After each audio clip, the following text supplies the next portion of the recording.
Please welcome to the show, The Guardian's DC Bureau Chief, David Smith. Welcome to our coverage. Hi, good evening, how are you? Good to have you here. So we want to talk a little bit about the midterms and certainly upcoming races. We've got a few that we're focusing on tonight. Are there any that stand out to you that you think that we can draw lessons from how the rest of this midterm cycle might go by watching a few key races tonight? You know, one that just caught my eye quite early on was this South Carolina House race on the Republican side, where Nancy Mace is the incumbent, facing a Trump-backed challenger. And Nancy Mace, despite not getting Trump's endorsement, is still very loyal to him. And on the day she didn't get endorsed by him, made a video outside Trump Tower, still expressing fealty to him. Last I saw, she was actually winning that race, but it's I think the count is far from over. That'll be a test of something I've been following so far in Georgia and Idaho and other places in terms of, you know, how much weight does Trump's endorsement still carry, or is it more important that you're still a Trumpist candidate? So that's of interest, I think, and obviously, yeah, some other intriguing races going on elsewhere. I definitely want to ask you about that particular race, and I want to update the audience and let them know that we're at 35% reporting in that race, and it is an 8-point gap with Nancy Mace up 53-45. So it has been narrowing a little bit as the count has been going up. I don't know how confident she should feel at this point. She's still up 8 points. You could be in a worse position. And so to focus on this race for just a second, she is, as you identified, in a weird position in that she has earned the scorn of Donald Trump. Although, by barely criticizing him just a little bit. She wasn't one of the Republicans that voted for impeachment. She debased herself trying to get his favor again later on in the cycle. Do you think the fact that she didn't vote to impeach him, that might, if we are to assume that Trump's endorsement is incredibly important in this race, and there's some historic precedent, some reason to believe that perhaps the fact that she continued to try to appeal to him might placate some of the Trump base in her district? Yes, I think that was certainly her strategy, and if she wins, that will appear to have been vindicated. And this seems to be a familiar pattern now that even the candidates who are not endorsed by Trump and go on to win these primaries, that they're very Trumpian in their rhetoric and their policies. I think of another example. I went to Idaho a month or two ago, where the governor, Brad Little, he actually went to Mar-a-Lago seeking Trump's endorsement. He did not get it. Trump backed someone else, the lieutenant governor, and Brad Little went on to win that race. But shifting right on issues such as abortion and transgender rights and so on. So I think, as we're seeing in Alabama as well with Mo Brooks in the Senate race, the key for many of these Republican candidates seem to be, even if you don't get the endorsement, don't upset Trump, don't rile his base, don't alienate his core supporters. And I think that points to a wider pattern really that we've seen going back to Glenn Youngkin in Virginia, of trying to thread this needle where you keep Trump at arm's length, either by choice or because Trump doesn't endorse you, but you make sure that you stay in touch with his base, that you strike those notes. And really, I think we're only going to see a significant shift in the Republican Party when there's an avowedly, overtly anti-Trump candidate who says, I repudiate everything Trump stands for. I think it was a disgrace for January the 6th. I think he should be banished. If a candidate runs and wins, then it's time to say, finally, the Republican Party, the fever is breaking. Mm-hmm. Can we say that if Tom Rice, and he's another Republican in South Carolina, he was one of the 10 Republicans who voted for impeachment, and it seems like amidst his primary challenge from, I believe, a state senator who's been hammering him for it, that he's been leaning into the criticism and saying, no, I had the right vote. Do we have any results? I wonder about that, or how Tom Rice was thought that he was doing going into tonight. Yeah, I've noticed one or two articles directly drawing that contrast between Mace and Rice as the two approaches here. And certainly, as you've been saying, it appears that it might be working for Mace. It'll be fascinating to see what happens to Rice in this context. I think, for someone to vote for Trump's impeachment, to remain somewhat critical of him, and then to go on to win, that would feel significant. I would also say incumbency, the dynamics of one particular district mean there's some caveats and qualifications there. We certainly shouldn't declare unilaterally because Rice won a seat, sort of Trump is finished. But it would be more incremental evidence chipping away at Trump's dominance of the Republican Party. I was talking to an expert yesterday who said, Trump no longer controls the Republican Party, but he is still definitely the dominant voice. And all of this obviously leads to 2024 and whether we'll see many challenges against him. Right.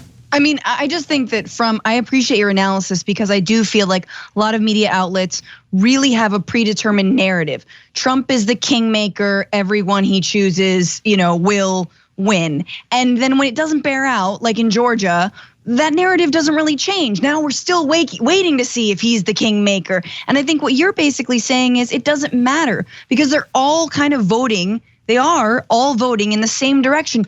Sure, one would probably do the coup a little differently, but only a little differently, right? I mean, they're all going to support him if he runs for president. They're all going to support voter suppression laws. They're all doing the voter suppression laws actively.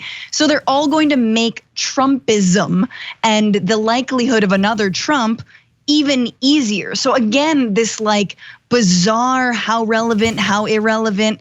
He's just as irrelevant as he's always been. He's always been this Trojan horse for the Republican Party and their goals.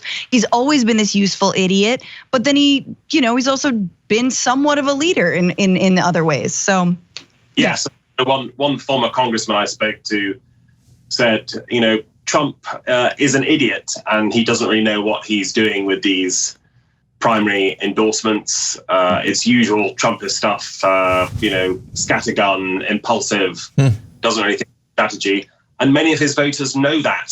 And, when I went to Georgia, many of them were quite comfortable with the supposed contradiction of, I'm going to defy Trump in this midterm endorsement, but I still love Trump and I would still vote for him in a presidential election. The fundamental truth here is that he has reshaped the Republican Party, sort of shifted it to this nationalist populist ideology, and frankly tapped into ideologies there, streams there that predated him, that been in Republican politics from the 60s onward.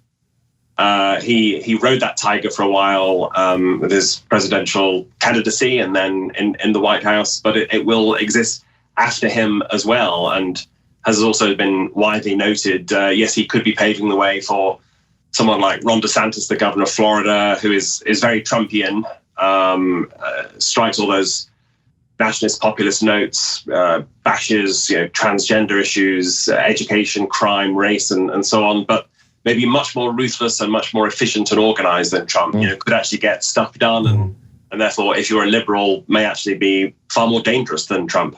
Yeah, right. I wanted to give people an update on one of the races that was mentioned earlier. We were talking about the 7th Congressional District of South Carolina, and as of right now, with 68% reporting, Tom Rice is down 25 points. So I guess maybe we have an answer then in terms of the Mace strategy versus the Rice strategy, and I mean, I think obviously in the next few months, it's also going to be fascinating in the light of recent events to watch Liz Cheney, Republican Congresswoman in Wyoming.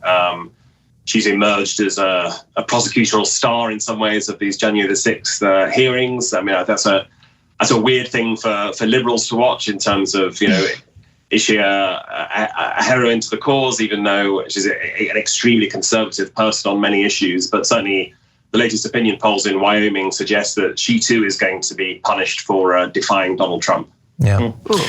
Well, John, I mean, great. Look, a great update there. I mean, if Tom Rice is with 65% of the vote is down by 25 points, I think you can pretty much write him off. And again, that is another notch for Donald Trump, who had said he was going to go after each of these 10 Republicans who voted for his impeachment. Some of them, like Adam Kinzinger, decided just not to run for re-election.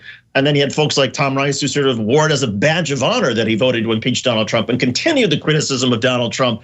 But I guess at least in this particular district in South Carolina, and to your point, there may be all sorts of local political issues that don't have anything to do with Donald Trump that may be at play here with Tom Price. But clearly, Donald Trump is going to take some credit and say, see, you should never have voted to impeach me. You should have apologized. You should have been nicer to me over the last couple of months. And that will strike some fear into a lot of other Republicans. You should have done more selfies outside of Trump Tower and more TikToks. Yeah. Can I ask you a question? So my cynical view would be maybe reflected in one of your earlier comments that it is both scattershot and it is entirely substance free. His endorsements. He likes someone and then he doesn't, and it's like just pure ego. Is that fair to say, or is there areas where it appears that, if we're being objective, there are candidates who have supported certain policies that he will not support if they have a position on X, whether it's, yeah, I was gonna say reproductive rights, but I don't know. There's only so much diversity we get in any of these candidates on the Republican side. Is there anything substantive to it, or is it as purely based on personality as I might be inclined to believe? I think it's based on personality, and Exhibit A would be the Senate race in Pennsylvania, where Trump endorsed Dr. Oz, and as far as I can tell, that was based purely on him being a TV star and personality. And I think at a rally, Trump even said, Dr. Oz gets high ratings, and ratings is as important as political popularity, or worse to that effect. So. Even though, I mean, I thought actually living in the state where you're running for Senate was more important than being popular on TV. But what do I know? Yeah, I think that would certainly not register with Trump. And yet again, of course, you had candidates up against Dr. Oz, who were in some cases even more extremely right wing, even more Trumpian, if you like. But Oz kind of squeaked through. And having reported on Trump now for nearly 7 years, having been at the White House for many of those press conferences with Trump and sort of lived through that presidency, I mean, I feel like that there is no strategy, there is no chess player there. It's all impulsive, on the fly. Mm-hmm. No thinking through consequences. And yes, very much. But I mean, one of his favorite phrases is, you are from central casting. This military general is from central casting. This person looks the part. So I think, it's a very superficial set of qualities in terms of are they a TV celebrity? Do they look tough if they're a military general? I mean, it's the more I talk, the more depressed I get even thinking about it. But to answer your question, I think very little of it, and I'm desperately trying to think of some examples, but very little of it seems based on policy. I mean, obviously with Trump, what are the policies you think, sort of committing to building the wall, resuming building the wall must be key. I mean, all the people he endorses seem to sign up to that, I suppose. But again, to get to that other point, even Liz Cheney, arguably now the arch critic of Trump in the nation on the Republican side, she voted, I think, more than 90% usually in the same way that the Trump White House wanted. Even many of and she's certainly a supporter of some of the voting restrictions that many states are passing. So the Republicans feel fairly ideologically homogenous and in that sort of Trumpian strain, which is why, again, I think, if you see DeSantis run, I get a strong impression that Mike Pence is going to run. I mean, I notice he's off to Ohio soon. Then it will all be on a America First or Make America Great Again agenda, I think. Yeah, I want to ask you, so we've been talking about his ability to get the candidate he wants, and there's somewhat of a mixed record on that, but he's generally been doing pretty well. But I'm wondering about some of the tests so what happens when they're the candidate, obviously. So some people on the Democratic side seem to think that Dr. Oz winning, actually not necessarily a bad idea, might be a little bit easier to defeat him. What about one of the most extreme candidates that he's supported? I mean, Herschel Walker, like every single day, there's another insane story. I just read that He apparently has a child that he had to be taken to court to give child support for after years of ranting about fatherlessness and all of that. So Trump got the candidate he wanted. Herschel Walker is going to be the nominee, and the polls I've seen, he's generally been leading. What do you think about that after a few more months of campaigning and news breaking? Yeah, I think this is going to be a fascinating race against Democratic incumbent Raphael Warnock. I was in Georgia a few weeks ago, reporting on this, writing about this, talking to people about Herschel Walker, and the first most striking thing was how many people said Americans outside Georgia just don't get it in terms of how big Herschel Walker is here. You know, he's a megastar, he's a celebrity, he's a god, basically because college football is massive here. He was the hero of a Georgia student team in 1980, I think it was, when they won the trophy. He was, a superstar, greatest player in that university's history. Obviously went on to a great professional career. So increasingly I got the impression that actually in this instance, it was not Trump backing Walker. It was actually sort of Walker backing Trump in a way, that Walker won the Republican nomination easily. And it was not unique in being a case where Trump realized, well, I might as well endorse the guy who's going to win. It's going to improve my win-loss record. And there were little moments on the campaign where Walker slightly distanced himself from Trump, saying things like, I don't dance for anybody, or worse to that effect, and slightly. Can I ask you? The conversations that you had with the voters about him being such a big name, that's what I've heard throughout. Did you point out to any of the voters that there's theoretically a difference between playing football and being a senator, that those are not necessarily 100% overlapping skill sets, particularly for a person who seems to be having, I'm just gonna say, issues with basic cognition and honesty? I did ask about that, and the most frequent answer was, we're sick of politicians. We actually want outsiders who are not immersed in politics. And interestingly, by coincidence, just literally last night, I saw Raphael Warnock on the Democratic side giving an interview where he said, I hope I never become a politician. I want to remain a pastor. So I think, as we've seen with the rise of Trump in 2015-16, there is still that appetite out there for the non-politician who's going to talk like an everyday person and shake up Washington, or as Trump put it, drain the swamp. So I think Walker will try and tap into that. But as you say, he's obviously come out with some absolutely bonkers statements and ideas, just absolutely bizarre. I remember the one about questioning evolution and how can we all come from apes on. There's a lot of craziness. And so you did hear, I had people in Georgia saying, when there's a debate, and remembering, of course, that Herschel Walker skipped all the Republican primary debates, when he has to go up against Raphael Warnock, who preaches from Martin Luther King's pulpit in Atlanta, then obviously, Warnock will completely run rings around him. Walker will be absolutely hopeless against Walker. But that's among the people who actually watch the debate. I would venture to bet, to your earlier point about just how important football is in the South, and particularly Georgia's 1980 national championship team. I have a feeling that more people will say, but wait a second, Herschel Walker won a Heisman Trophy and a national championship, therefore I'm voting for him. And these will be people who don't watch the debate at all.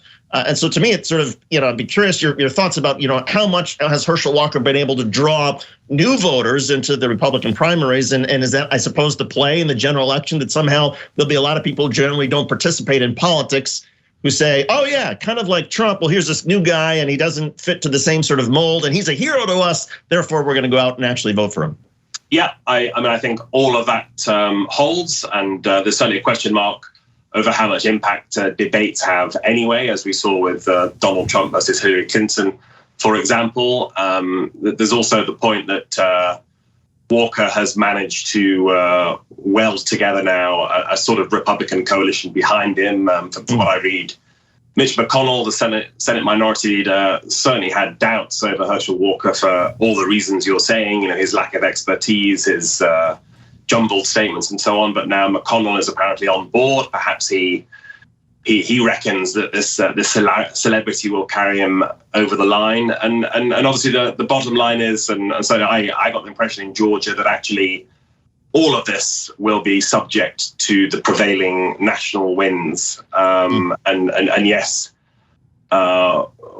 Warnock's record is important, and yes, Herschel Walker's celebrity is important, but actually in such a delicate battleground state such as Georgia, the assumed backlash against Joe Biden and the Democrats is going to be very significant and going to really energize Republican voters and depress Democratic voters. And when I was out there talking to voters, unprompted by me, some of them would complain about gas prices and how it was hurting their business and so on. I mean, that was the big issue on people's minds. I suspect will be more than the January 6 hearings. And so it's going to be very, very difficult, I think, for Raphael Warnock in the Senate race or Stacey Abrams in the governor's race to defy those prevailing trends.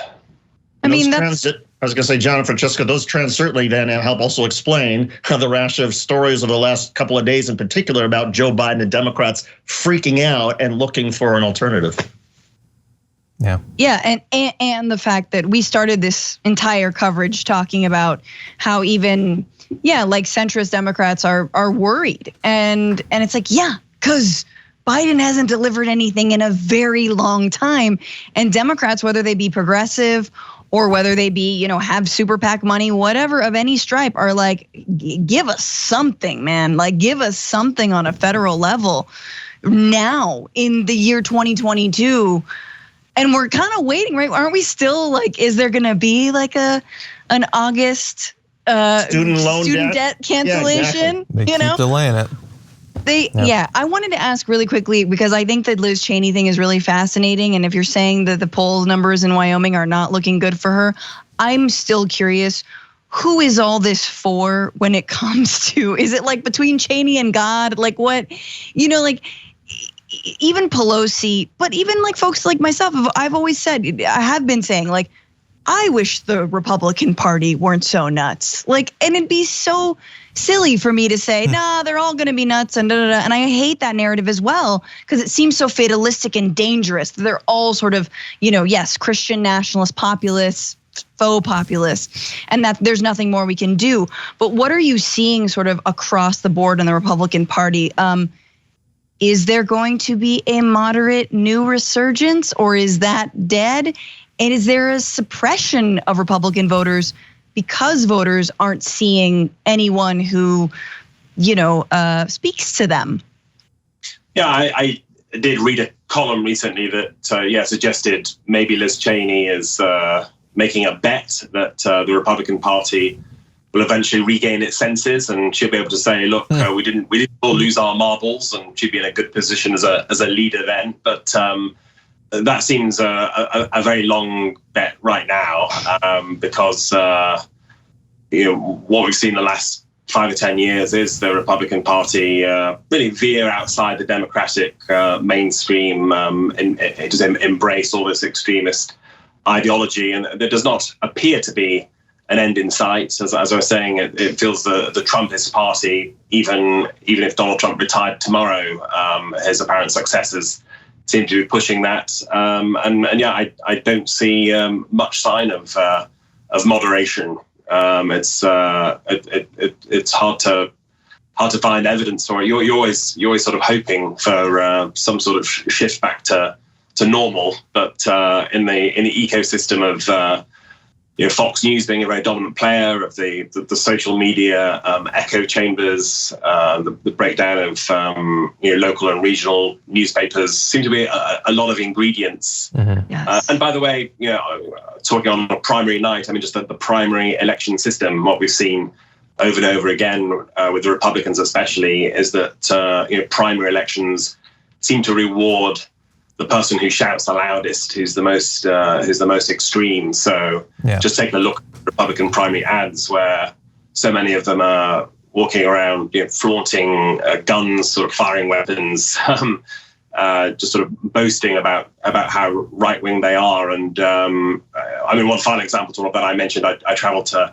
Idaho. I mean, there the political battle is just basically between the the far right and the even farther right. Yes. Yeah, I believe there's one race where it's just actually two AR-15s opposing each other. And I'm not sure which one. One has a bigger magazine. I think that one's likely to win, actually. One is camo print. Oh, I do like that one. I do like that one. Anyway, unfortunately, we're gonna have to end on that note. David Smith is the Guardian's DC bureau chief. David, thank you for joining us.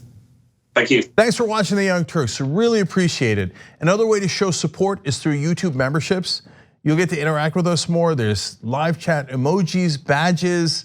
You've got emojis of me, Anna, John, JR. So those are super fun. But you also get playback of our exclusive member-only shows and specials right after they air. So all of that, all you gotta do is click that join button right underneath the video. Thank you.